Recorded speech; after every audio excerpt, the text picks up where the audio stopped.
Do you ever come home after work exhausted and think, I just don't have the energy to train? Today, we're going to fix that with a plan that actually fits your life. Most people have busy lives and busy schedules, and they've got people depending upon them. And it can get exhausting, especially if you got to work 50, 60 hours a week. I've been there, I get it. However, we all know that working out, resistance training, in combination with conditioning is the best thing you can do for your overall health. The problem is you've been working 10, 12 hours. You come home and then your wife, your kids, your family, dogs, pets, they need your attention. They need your help. You're already mentally and a lot of times physically exhausted from working all day, especially the farther along it gets in the week. And if you're not getting enough sleep at night, then this exhaustion just compounds. The last thing you're thinking about is driving to the gym, sitting in your car in traffic for 10, 15 minutes, going in there, trying to fight for equipment to get your workout done as quick as you can, while the whole time you're thinking about what you have to do outside the gym. You're not going to get a good workout. The reason why pre workout supplements are the top selling supplements in the sports supplement industry is because they are loaded with caffeine. Now, I have nothing against using caffeine as an athletic booster. I don't. However, when you become reliant upon it, that's a problem.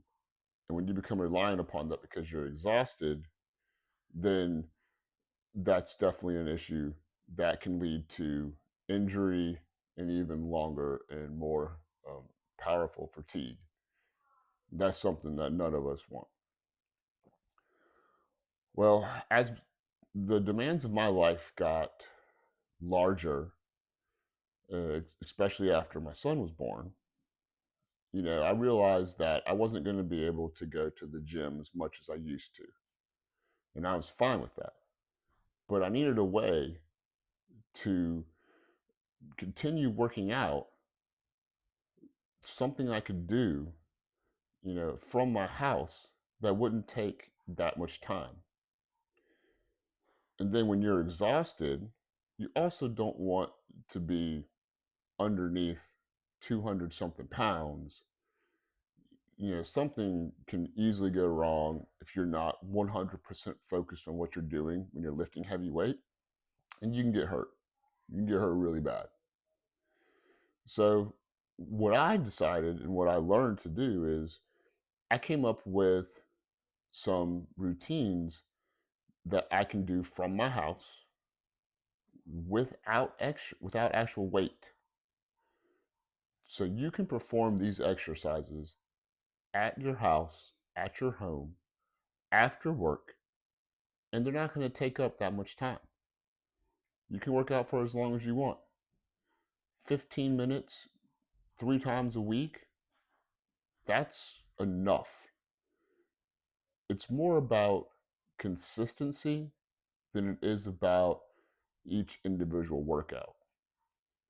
Showing up for your workouts is more important than killing yourself when you're in the gym once a week. What I do from home is a lot of body weight exercises. And these are great, especially when you're exhausted and you're tired. They don't put a lot of stress on your central nervous system, and they also don't put a lot of stress on your joints. So even if you're injured, these things are great to do. I usually like to do exercises like push ups, and then I'll also throw in stuff like Pike push ups for overhead pressing. And then I also have found isometric holds to be very, very helpful and useful. An isometric hold, if you're not familiar with, is when you're in a part of the contraction. So let's say it's a bench press. Instead of being fully locked out, which that is, what I found to be more effective for time under tension and muscle tissue is to hold it somewhere along the contraction phase. So your muscles are working. So if you can hold it, barely off the ground, that's really hard to do. So if you're extremely tired starting off, you can start right here. But these are good ways to add a finishing touch to your workouts. Isometric holds are so powerful that I've actually started incorporating them when I work out with my weight training. Let's say I'm doing a set of pull ups and just not feeling it that day, and I can only get 5. Well, that last one, what I'm doing is I'm coming up to the strongest point of that movement, which is right here, and I'm holding and flexing my muscles, my lats, as hard as I can. So if you do 5 reps with controlled up and contraction and controlled down, and then you add an isometric hold for 10, 15 seconds, then you're going to increase the time under tension for your muscle tissue. And that's going to lead to you getting stronger and gaining more muscle size or hypertrophy. So now that we've got some of these tools, let me get you set up with a little plan that I'll use. This is great when you don't have time to go to the gym, you're exhausted from work, when you get home and you want something that's easy on your joints. If you're injured and you're trying to still work your muscle tissue and recover faster, or if you're traveling and you don't have a gym. I usually try to do a 3 to 4 day split. I tell people start off with 2 to 3 days until you get used to it. So the first day, I prefer to do an upper body day. It's just gets me motivated for the week because I love upper body, and most people love doing upper body instead of doing lower body.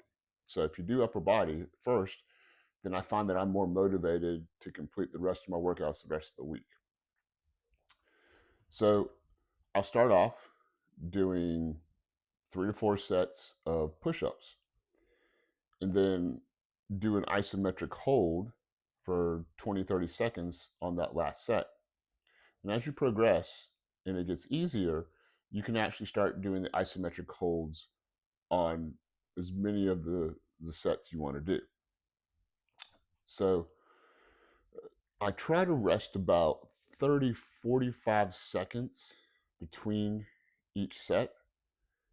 This is going to do 2 things. Number 1, it's going to increase the time under tension.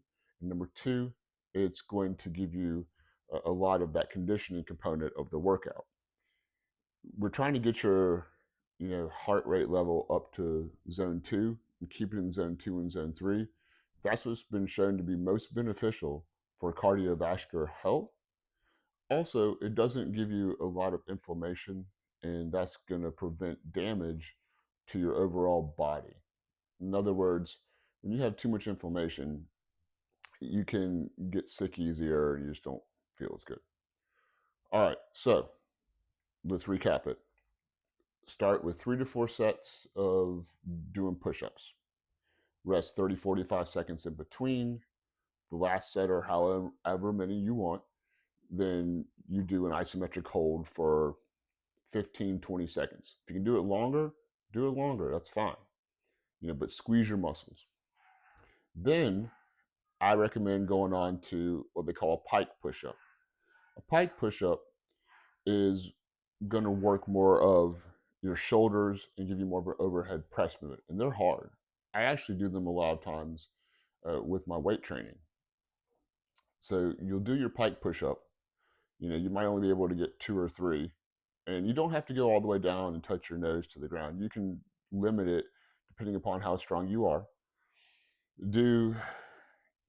Try to aim for 8 to 10 reps and then 30, 45 seconds of rest in between sets. Finish off with an isometric hold. And if you're finding it difficult to even complete one, then reduce the range of motion. Do something that's comfortable where you can do 10 reps and you feel the muscles working, and then just hold that isometric hold right where you find that you're having difficulty, like the sticking point. So after I do those two exercises for upper body, then I'll do something usually for my triceps. And for the triceps, there's a couple different things you can do, but I really like what they call bench dips. You can do them on a couch, you can do them on ottoman, you can do them on your bed. You put your arms behind your body, and then you're going to do basically a pushing motion. So you lower your body, you're bending your arms, and then you go up and you extend them to work the triceps. I use them a lot of times as finishers, even when I'm doing my regular weight training. But you can do them at home, no weights. 3 to 4 sets, 30, 45 seconds. You can even rest less in between, because I find for me that my triceps recover faster than my larger muscle groups, which kind of makes sense. So you use them a lot every day for a lot of different activities. So sometimes I'll even rest only 20, 30 seconds. The pump you get is amazing. So right there, if you do those 3 exercises and you do 4 sets of each one, you're right at 12 minutes easily, maybe even 15 minutes. That's all you got to do. And then if you want to extend it and go more, you can do more. Or if you're feeling good that day and now you want to go out and do some cardio, play with your kids, basketball, whatever, you can do that too. It's easy. All right. Day 2 is going to be a lower body emphasis day. So day 2, we're going to be working on lower body movement patterns. And I love to throw in mobility. And I've always found that mobility works best for me when it is under some kind of load. I'm not saying that I don't stretch and I don't like stretching. I love stretching and I think it's very beneficial. But for me, I get better benefits in flexibility and strength when I incorporate, say, a stretch position or mobility movement into my workouts with some kind of load. All right, so for lower body, air squats are probably the easiest thing that you can do, and they will definitely work you. And a lot of people, if you have issues with your knees, then put something underneath your heels, a book, anything, a piece of wood. That's going to help with your ankle flexibility. And most people that have trouble doing squatting patterns, it's because their legs are too long and it's just harder for them to get into that squat position comfortably. So you need a little something extra to help with the ankle flexibility. Putting something underneath your heels does that.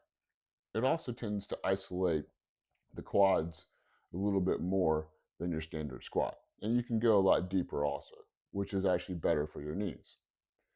So do 3 to 4 sets of deep squats, or as deep as you can go. Add the isometric hold. And the isometric hold, you can do a couple different things. You can either hold it, it below parallel or slightly above parallel, or you can even do wall sits, where you put your back against the wall and then you hold that position for a certain amount of time. Next exercise after that, that's when I'm going to put a little bit of mobility work into it.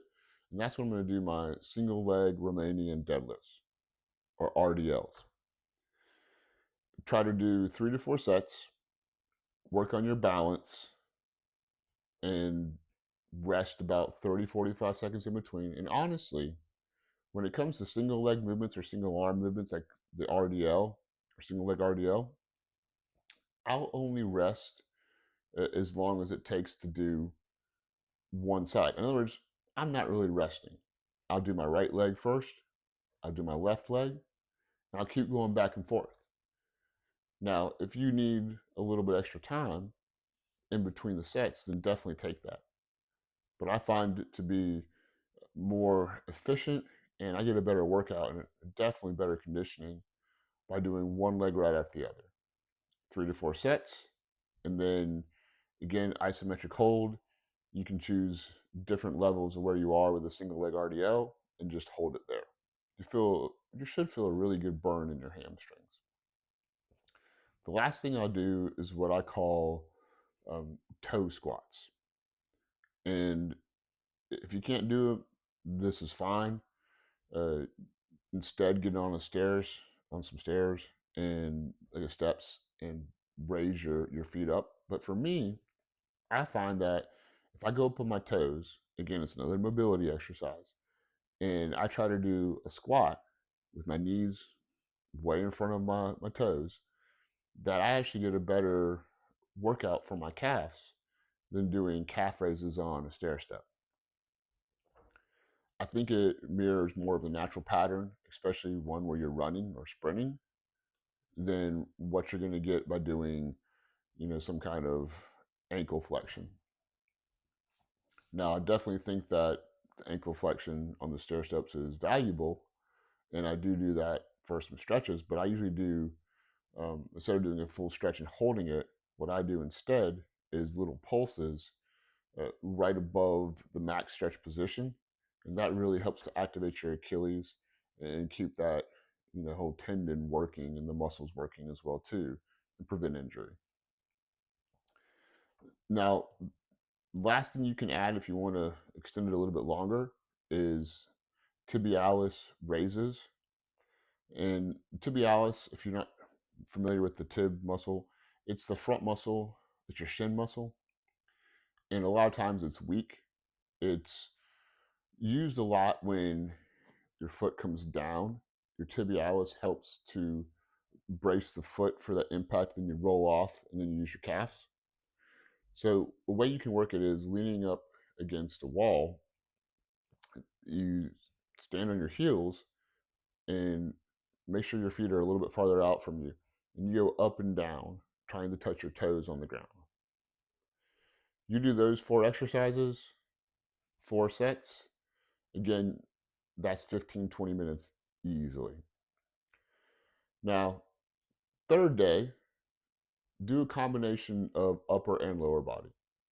If you're only working out 3 times a week, more than likely you're going to do 2 days during the week and then 1 day in the weekend. Hopefully that day in the weekend, you've got some more energy. So this is when, we throw in the whole body workouts. And you can make them a little bit longer because you usually have more time. And you should have better recovery.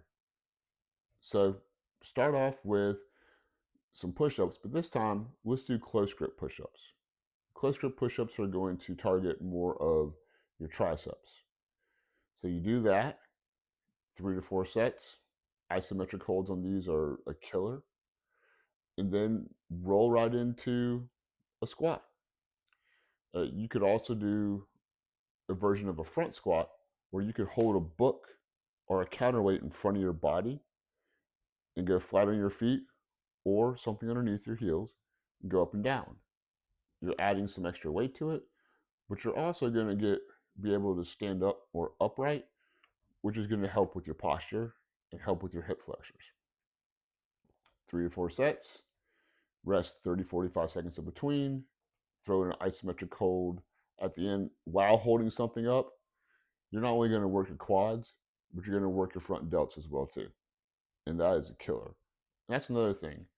Doing those is a combination of a shoulder workout with a lower body squat pattern.